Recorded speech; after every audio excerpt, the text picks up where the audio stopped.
dia, boa tarde, boa noite, meus queridos alunos. Vamos começar com a nossa disciplina de fitossanidade na forma EAD, ainda falando sobre entomologia. E o assunto de hoje vai ser métodos de controle de pragas. Vamos falar sobre os métodos legislativos, os mecânicos e culturais. Acompanhe. Bom, pessoal, eu vou começar a falar para vocês sobre os métodos de controle de pragas. São vários métodos. A gente vai começar pelos métodos legislativos. Baseiam-se em leis e portarias federais ou estaduais e são de modalidades diversas. Qual o objetivo desse método de controle legislativo? É evitar a entrada de pragas exóticas, no caso, que não é do Brasil, né? Exótica, fora do Brasil, e impedir sua disseminação.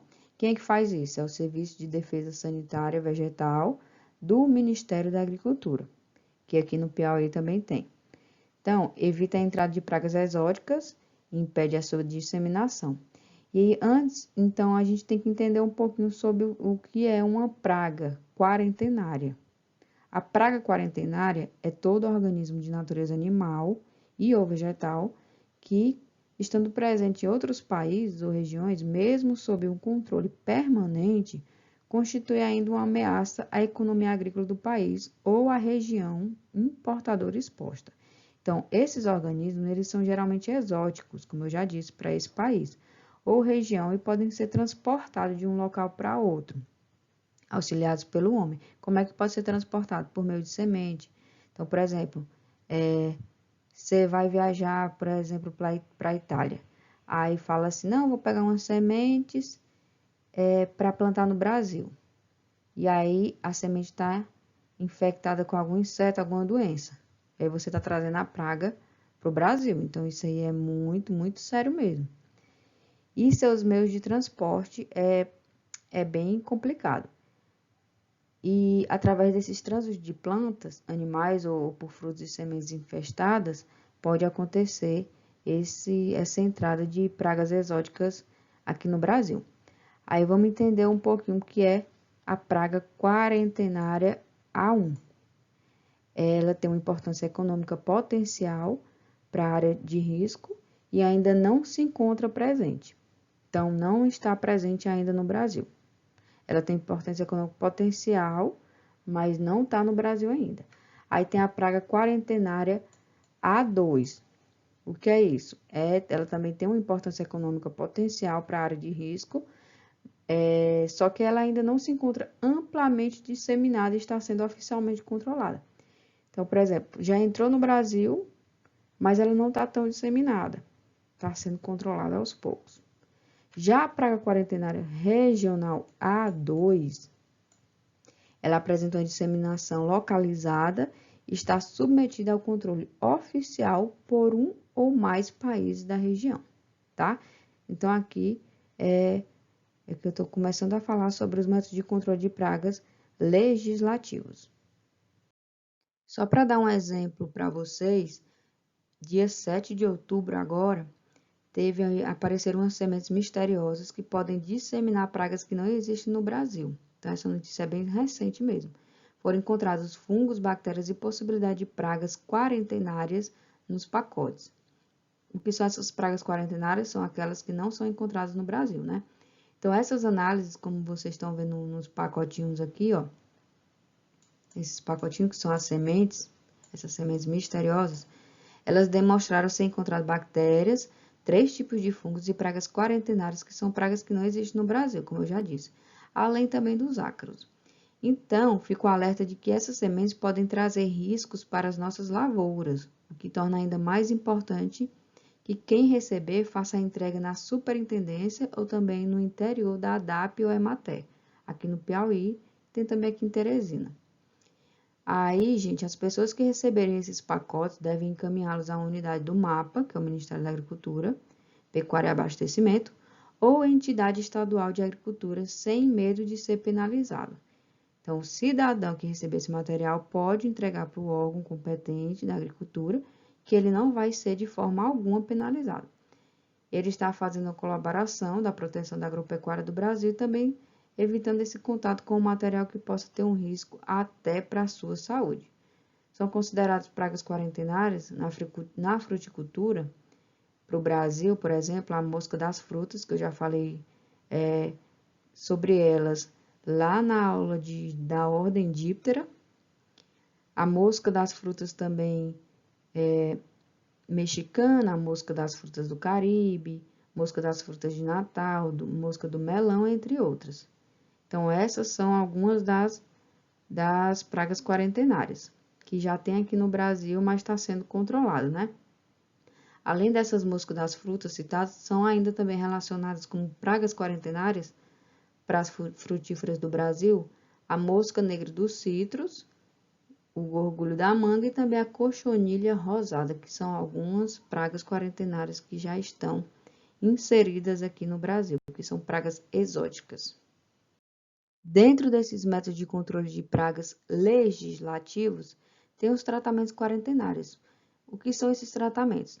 Tem a fumigação, que é a aplicação do brometo de metila, aplica durante 2 horas, por exemplo, para o controle de pragas de grãos armazenados em contêineres.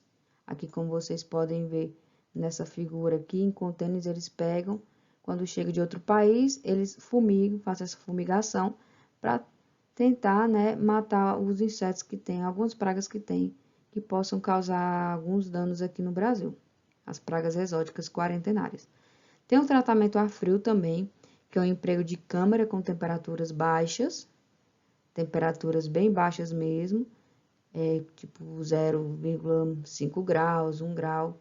A mosca mexicana, por exemplo, em pêssego, nectarina e uva, a temperatura da polpa ela deve ser mantida a baixas temperaturas por dia para tentar fazer com que seja controlada essas pragas, né? Quando vem de fora. Aí tem o tratamento a quente, que é o emprego de vapor d'água ou da hidrotermia. A hidrotermia, gente, é a água quente, 50, 55 graus. E radiação também, emprego de raios gama de cobalto ou também de césio ou raio de elétrons. Como também, gente, pode ser utilizada a atmosfera controlada, que são gases inertes, como o hélio e o nitrogênio, que o pessoal aplica, ou a baixa concentração de oxigênio, 2% ou menos, como também um alto nível de dióxido de carbono, de 5 a 60%. Aí coloca no local essa atmosfera controlada para poder controlar essas pragas que podem vir causar danos nas plantas aqui no Brasil. Tá certo, gente?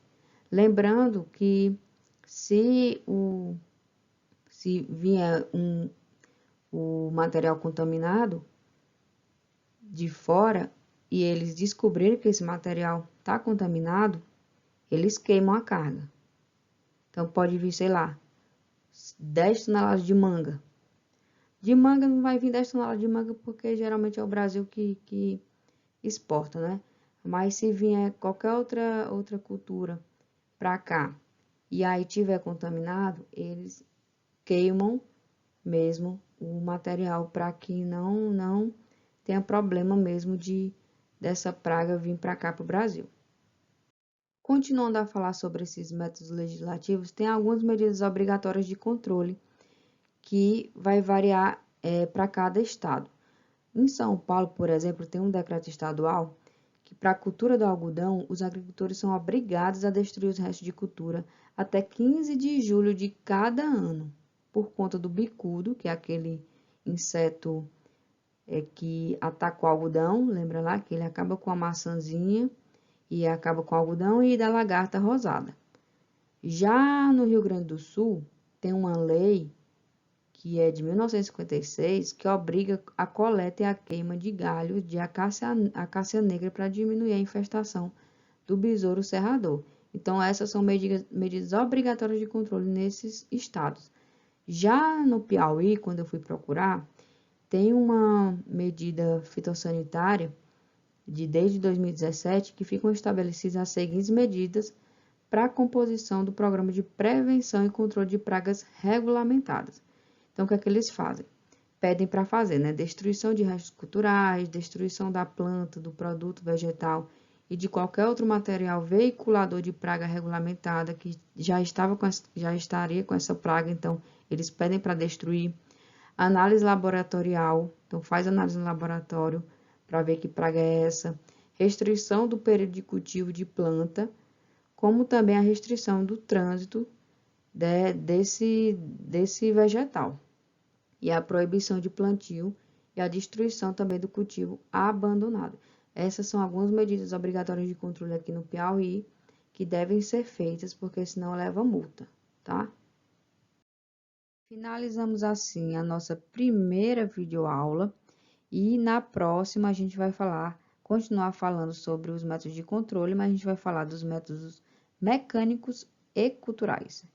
Boa noite, bom dia, boa tarde a todos e bons estudos.